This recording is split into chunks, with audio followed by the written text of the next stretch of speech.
My name is Shalini Arora Kochar. I'm a happiness designer and a relationship coach. The Harvard study has found strong association between happiness and good relationships. In fact, I believe good relationships is the foundation of happiness.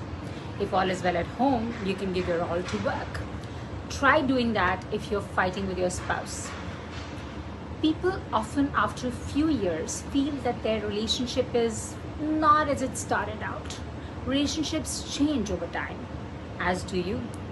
The first step would be to acknowledge there's an elephant in the room. That's when the coach comes into play. I know I'm not the elephant in the room. It's the hard stuff that you're not confronting. Your relationship issues mostly they stem from lack of communication, expectations, cultural differences, infidelity, money, extended family, sexual issues, infertility, growing apart, so on and so forth. Let's recognize it. It's important not what he or she did, but what was the intention. That changes the perception. Same home, different page is when the problem kind of begins. Different page won't matter if you remember you're on the same side. Another issue is our short-term versus long-term memory. The good is forgotten so quickly, but the same issue is reiterated fight after fight. As a relationship coach, I explore what you see as your biggest relationship challenges and what you want to work on. There are some simple things which we forget to do over the years, like listen. We become complacent, we look outside for empathy and love, and sometimes even sex. You know, it all sounds so simple, but when you're not satisfied, you only mess it up further.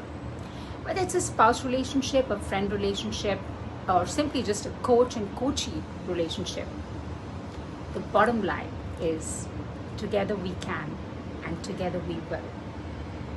You can sign me up on info@happinessmentor.in on the panel of Happiness Coach.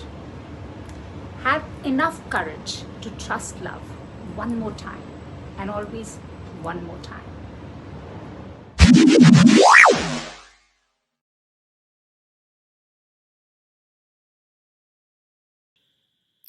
Hi, friends. This is Deepak Verma. I'm on the panel of the Happiness Coach, and we really try to go deep into happiness. Among the many things that I have to offer on happiness, one of the key flagship programs that I do is on trying to identify your ikigai. What is it that you really love to do? What is it that you're good at? What does the world need and what you can be paid for? Is this cycle of what you love, what you're good at, what the world needs, and what you can be paid for in terms of rewards or gratitude comes to a central point, the mixture of all these four questions, which is called as the ikigai, the reason for being, the reason to jump out of bed every morning. It's a Japanese word. And once you really find your ikigai and the purpose of life and your reason for being, then happiness comes inbuilt into you. There's no retirement, and you're always doing things that you love to do and which you're good at. You've somehow found the equation in place.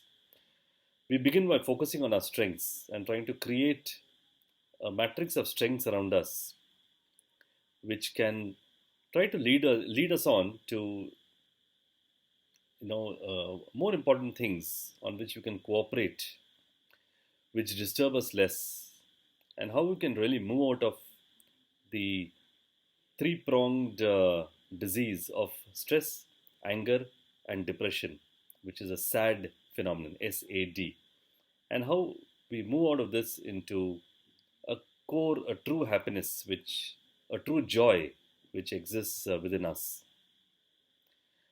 I invite you all to explore these programs. Apart from Ikigai, I'm also a mindfulness and heartfulness certified trainer. I'm a past life regressionist and an inner child healer. So we have a gamut of arrows in our quiver, and we can really ensure that we bring out that real inner joy within each of us, which nature has really destined us to be. So, thank you so much, and looking forward to see you on board. This is Deepak Verma, and I'm on the panel of the Happiness Coach. Thank you. Bye bye.